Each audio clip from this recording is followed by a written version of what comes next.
бунёди инфраструктури муосири варзишӣ ва фароҳам овардани шароити созгор дар ин самт ба кори намояндагони федератсияҳои варзишии кишвар сабукии зиёд овард. аз чунин имкониятҳо истифода бурда масъулин мусобиқаҳои варзиширо ташкилу баргузор мекунанд. дар толори варзишии крокус ҳафтумин чемпионати шаҳри душанбе оид ба кикбоксинг баргузор гардид ки аз тамоми клубу толорҳои варзишии ҳудуди пойтахт беҳтарин варзишгарон ширкату нерӯсанҷӣ намуданд. дар оғози чорабинӣ гуфта шуд ки дар сатҳи баланди касби баргузор шудани чемпионатҳо метавонад касбияти варзишгаронро баланд бардошад, онҳоро ба майдонҳои бузург мутобиқ кунад. бештар аз 150 варзишгар аз ҳисоби наврасону ҷавонон дар чемпионати шаҳри душанбе ширкат намуда рақобатҳо аз рӯҳи 10 вазн гузаронида шуд.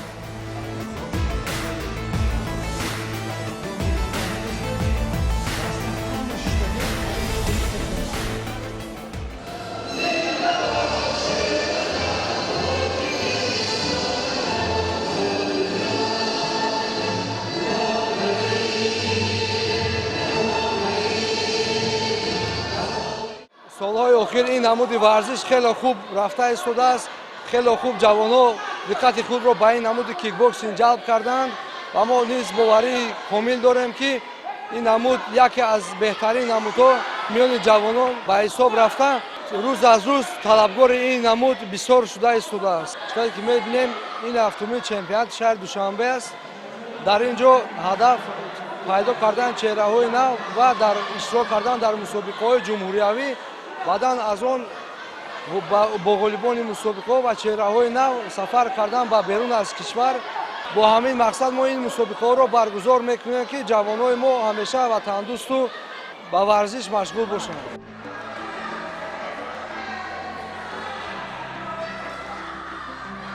тавре медонем барои муайян кардани яккачини шаҳри душанбе дар ҳама намудҳои варзиш чемпионатҳо баргузор мешаванд ки нафарони беҳтарин имкони ҳунарнамоӣ дар мусобиқаҳои ҷумҳуравӣ ва байналмилалиро пайдо мекунанд.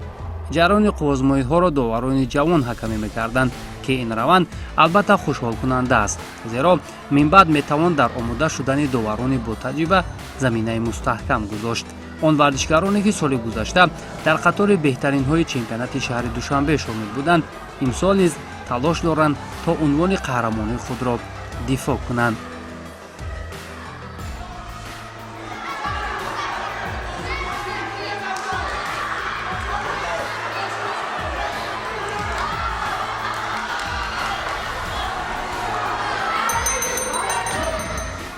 пеш аз ҳар мусобиқа мо мақсад мегузорем ки тайёрии хуб ва натиҷаҳои сахт диҳем. ман имрӯз дар вазни 42 килограмм баромад дорам ва дар вазни ман хела рақибони сахт аст ва ман кӯшиш мекунам ки рақибомро шикаста медали тиллоро ба даст оварам. дар кикбоксинг ман натиҷаҳои хуб дорам ва дар соли 2024 ман чемпиони шаҳри душанбе шудам ва ин рӯзам ба ҳамин мақсад омадаам. агар ҳамин хел мусобиқаҳо тез шавад ва таҷрибаи моро баланд мекунад ва мо метавонем ки дар дигар давлатҳо озод кӯшиш карда медали тиллоро ба даст орем, парчами тоҷикистонро ва баланд бардорем.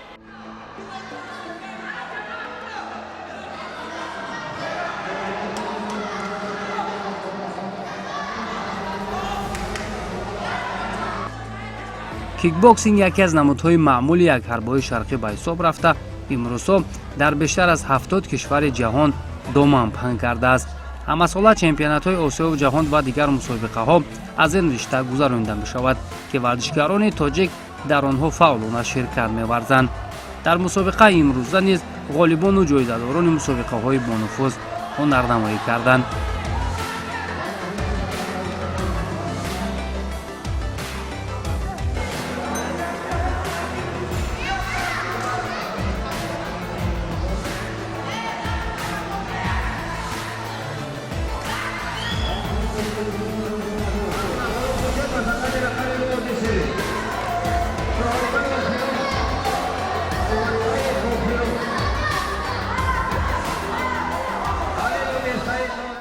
мо наврасон хеле хурсанд ҳастем ки ба мои хеле мусобиқаи зӯро ташкил карданд. мо мехоҳем ки дар ин ҷо таҷрибаи худро баланд бардорем. بعد در این خیل مسابقه ها همه با تیاری خوب آمدن. من سال 2023 چمپیون جهان شده بودم و من میخواهم که باز خیلی بلندتر بروم. برای که ما فقط نتیجه بلند بیاریم باید ما کوشش کنیم بیشتر.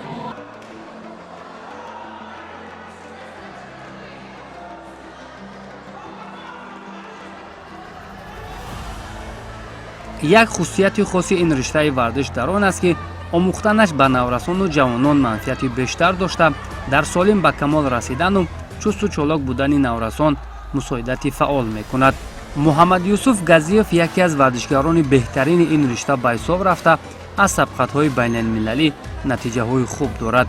ӯ мегӯяд маҳз мусобиқаҳои дохилӣ таҳкурсии асосӣ барои таҷриба гирифтани онҳо мусоидат мекунад. агар мо хоҳем ки дар ҳамин хел мусобиқаҳо сазовори ҷои намоён гардем, бояд дар толори худ мо бояд омодагии хуб бинем.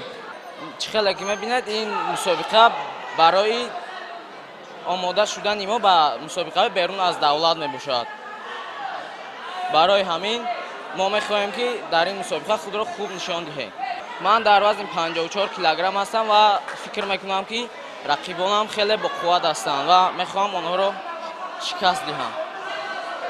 натиҷаҳо берун аз тоҷикистон доред? бале 4 сол мешавад ки ман машқу тамрин мекунам ва натиҷаҳои хубе дар берун аз давлат дорам. масалан соли гузашта дар мусобиқаи байналмилалӣ дар ӯзбекистон сазовори ҷои якум гаштам. акнун имсол нақшаҳои мо ин аст ки натиҷаҳои худро берун аз тоҷикистон зиёдтар намоем.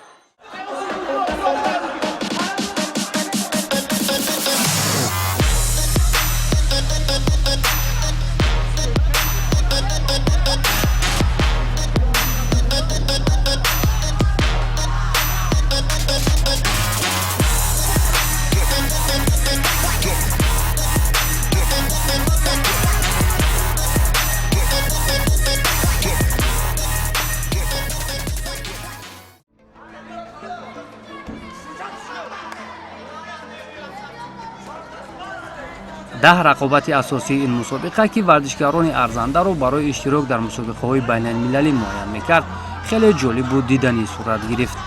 дар ин қисмати нерӯсанҷиҳо албатта ки варзишгарон ҳунари арзандаи худро ба таври шоиста нишон доданд. шӯру шавқи мухлисон бошад як ангезаи иловагӣ мебахшид то иштирокчиён ба сӯи муваффақият талош варзанд. барои аксар наврасоне ки мақсади гирифтани медалҳои тиллоро доштанд ин мусобиқа бубарор анҷом нашуд, вале баъзеи дигар тавонистанд ки роҳи худро ба мусобиқаҳои байналмилалӣ ҳамвор созанд.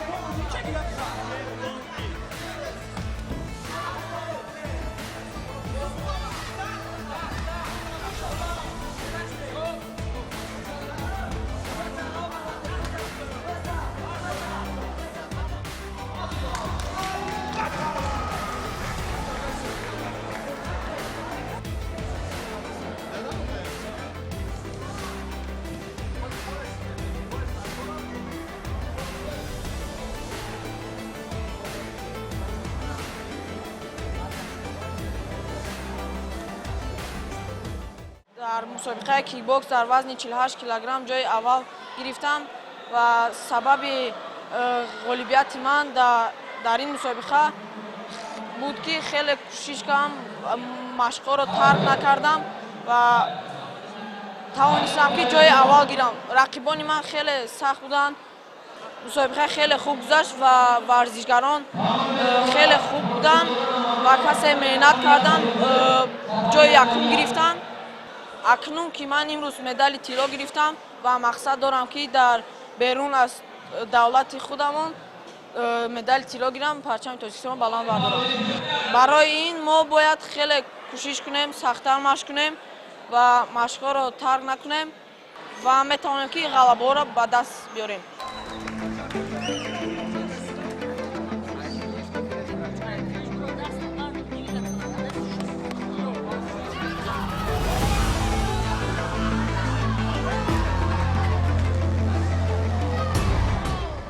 федератсияи кикбоксинги шаҳри душанбе барои ҳарчи бештар рушд ёфтани ин ришта барномаҳои заруриро рӯи даст гирифта сол аз сол сатҳу сифати мусобиқаҳоро хубтару бештар мекунанд.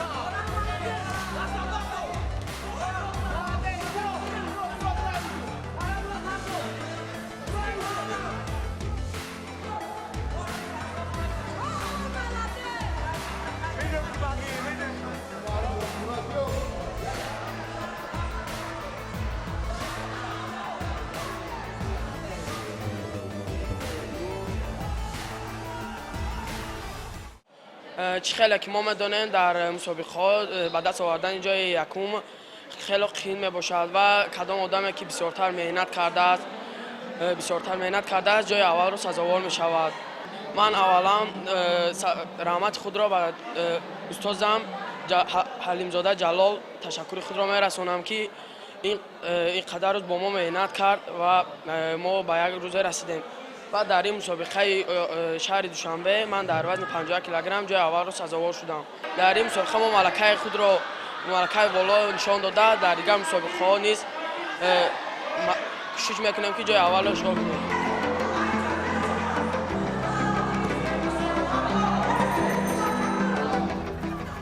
чуноне ки медонем мусобиқаҳои дохилии зинаҳои аввали омодагӣ барои варзишгарони навкор ба ҳисоб рафта онҳо имкон пайдо мекунанд ки роҳи худро ба сабқатҳои ҷаҳонӣ ҳамвор созанд.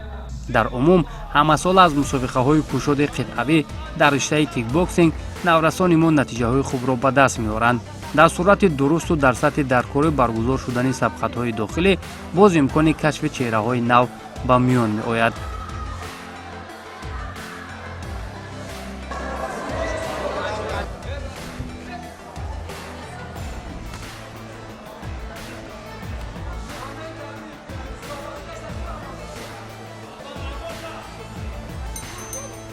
клубу дастаҳое ҳастанд ки аз шаҳри душанбе иштирок карда истоданд ва онҳо худро дар як сатҳи баланд нишон доданд.